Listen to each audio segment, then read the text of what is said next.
परशुराम जी के चरणों की बस धूल ही मिल जाए। ब्राह्मण कुल संदेश के मुहिम ब्राह्मण समाज में कुछ बदलाव, एकता, ब्राह्मण समाज के उत्थान के लिए। आज समाज के अंदर बच्चों की उम्र बढ़ रही है। उम्र 36, 38, 40, 42, 44 तक पहुंच गई। आखिर ब्राह्मण परिवार अपने बच्चों की शादी को लेके चिंतित क्यों नहीं?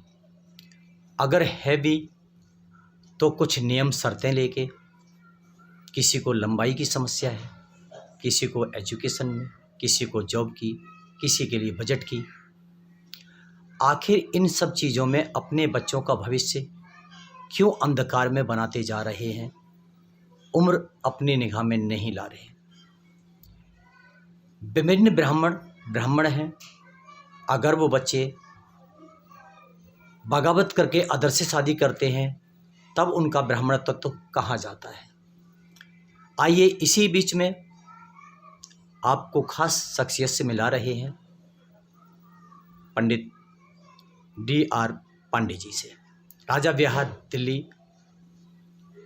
उनके विचार जानते हैं उनके परिचय के साथ कि ब्राह्मण समाज अपने बच्चों की शादी को लेकर चिंतित हो, परिवार में खुशियां लाए। जो शान शौकत तैयार की हुई है, आखिर उसका वारिस कौन? जी D.R. पांडे जी, स्वागत है आपका ब्राह्मण कुल संदेश चैनल में। ये ब्राह्मण समाज वैवाहिक पर विचार पर चर्चा शुरू की है। आप सभी जैसे सज्जन, समाज सेवी और विचारात्मक हस्तियों के साथ इसी में आपके विचार ले रहे हैं। पेपर बंधुओं को समाज के लिए एक नई दिशा बताइए, जिससे कि उनके परिवार के बच्चों का भविष्य अंधकार में न हो। जी, स्वागत है आपका। नमस्कार भारद्वाज जी, जो आपने आरंभ किया है ये कार्य बहुत ही पुण्य कार्य है और बहुत ही पहल है ऐसी कि जो कोई जल्दी कोई सोच नहीं सकता है, जिसके बारे में आपने एक ऐसा विचार रखा है जो सबके लिए हितकर है, सभी ब्राह्मणों के लिए हितकर है। आज के समय में हम सबसे पहले तो अपने नियम करना छोड़ दिए हैं। जब नियम करना छोड़ दिए हैं तो घर में अगर हम अपना नियम नहीं करेंगे तो भारद्वाज जी, ये तो बहुत ही आपने अच्छा कार्य आरंभ किया है जो लोगों को जागरूक कर रहे हैं। आज हम अपनी पद्धतियों को धीरे धीरे छोड़ते जा रहे हैं। हमारी संध्या काल, हम सबसे बड़ी, जब हम संध्या काल प्रतिदिन हम करना आरंभ करते हैं, बच्चों को सिखाते हैं, तो हम उस मार्ग पर चलते हैं जो हमारे लिए नैतिकता का पतन होने ना पाए।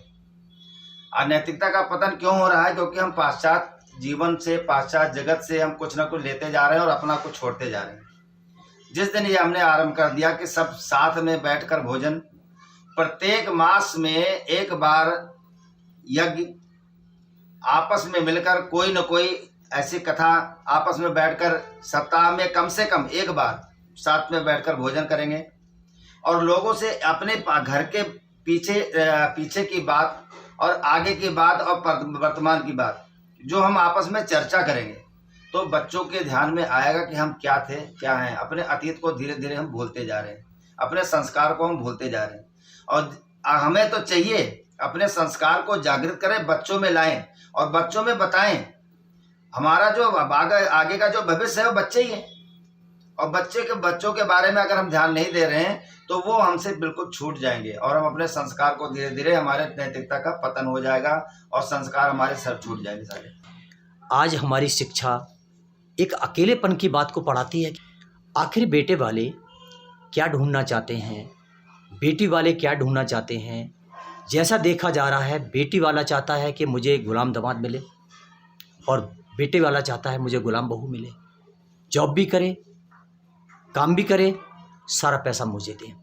अरे लड़की शादी करती है तो अपने घर आती है, उसका घर कहाँ रह गया? ना तो माँ के घर होता है बाप के, और ना ही ससुराल में घर होता है। आखिर उसका कहाँ क्या है? ये बहुत अच्छा आपने प्रश्न रखा है कि सत्य बात है कि वो जो लड़की है वो उसका ना तो घर मायके में घर रह गया क्योंकि वो वहाँ से छोड़ के आती है और ससुराल में अपना घर है नहीं, तो अगर कोई बात किसी प्रकार का हो जाता तो जाए कहाँ। कहते हैं घर से निकाल देंगे तुझे, हाँ। निकल जा घर से। बिल्कुल। तो आखिर ये ताना दिया जाता है घर से निकल जा, चाहे तो वो पुरानी बहू कहती हो, पुरानी बहू यानी सास, चाहे तो पुरानी बहू उसको ताना देती हो कि घर से निकल जा, और चाहे वो माँ कहती है अपने घर जा भाई। तो आखिर उसका घर है कहाँ? हाँ, वास्तविक बात है, यही विचार सबको सोचना चाहिए। और ये बहुत विचारणीय बात है कि अब वो उस बहू का घर है कौन सा, तो आखिर देगा कौन उसके लिए? देखे तो निश्चित है कि जो लेकर जहाँ पर जो एक घर छोड़ के आई दूसरा घर को वो अपना ही घर है, आज उसको सरकार अपनाना चाहिए। आज सरकार ने चला रखा है कि माँ के बाप के घर में जो होगा, बाप की पेंशन भी आएगी, उसमें भी बेटी का अधिकार होगा। बाप की संपत्ति हर चीज़ में बेटी का अधिकार है। आखिर सास ससुर की संपत्ति में अधिकार बेटे का पूरी तरह से क्यों नहीं, बहू का क्यों नहीं?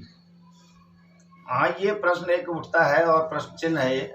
वैसे इस पे शायद चर्चा चल रही है, इसके बारे में भी चर्चा चल रही है। अभी एक हमारे जो अधिवक्ता परिषद में एक हमारे जानकार हैं अनिल शुक्ला जी, उनसे मेरी बात हुई थी, तो उन्होंने कहा कि ये तो हमारा धीरे धीरे इसके बारे में चर्चा चल रही है कि इस पे भी होना चाहिए।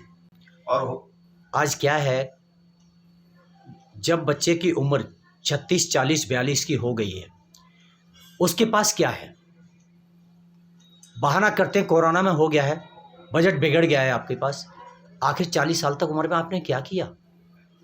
आज भी कुछ जगह देखा गया है वो लड़की के ऊपर बजट की बात करते हैं और खुद के पास उनके पास सारी परिस्थितियां आती हैं। क्या दूसरे के घर पर परिस्थितियां नहीं होती? जिस दिन ब्राह्मण समाज में ये कुरीति समाप्त हो जाएगी, हमें दहेज ना तो लेना है ना देना है, ऐसे जिस दिन ऐसा समाप्त हो जाएगा, ब्राह्मण समाज का उत्थान होना शुरू हो जाएगा। नहीं तो ये तो एक पतन की तरफ जा रहा है। तो अब तो एक बात और बढ़ रही है, क्योंकि उन्हें दहेज वैसे शादी में भी चाहिए और उसके बाद लाइफ टाइम EMI, यानी बहू जो है जॉब करेगी तो वो पैसा भी उनको चाहिए, तो वो भी तो दहेज में ही आएगा ना। इस विचार पे थोड़ा सा ध्यान देना पड़ेगा। और हमें तो सबसे पहले ये ध्यान देना है कि दहेज जिस दिन हमें ये होगा कि 5 मुट्ठी अच्छत, हमारा यही संकल्प है कि 5 मुट्ठी अच्छत पे हमारा विवाह होना आरंभ हो जाएगा बच्चों का, और उस दिन हम बिल्कुल अपने पे सुदृढ़ हो जाएंगे और सबल हो जाएंगे और मजबूत हो जाएंगे, हमारा समाज मजबूत हो जाएगा। जी, आप अपना परिचय बताते हुए। मेरा नाम दृगराज पांडे है, राजा विहार में रहता हूँ और यहीं पर अपना एक छोटा सा व्यवसाय है। पीछे कहाँ से रहने वाले हैं? पीछे मैं अयोध्या के पास में गोंडा जिला का रहने वाला हूँ। ग्राम व पोस्ट देहरास, जिला गोंडा, उत्तर प्रदेश। ये थे DR पांडे जी। बड़ी बेबाकी से इन्होंने बड़ी सरलता के साथ में पब्लिक के लिए सुझाव दिए, बदलाव लाने का प्रयास किया गया है। अगली किसी और नई खास शख्सियत के साथ, खास अच्छे विचारों के साथ फिर मिलते हैं। तब तक के लिए धन्यवाद।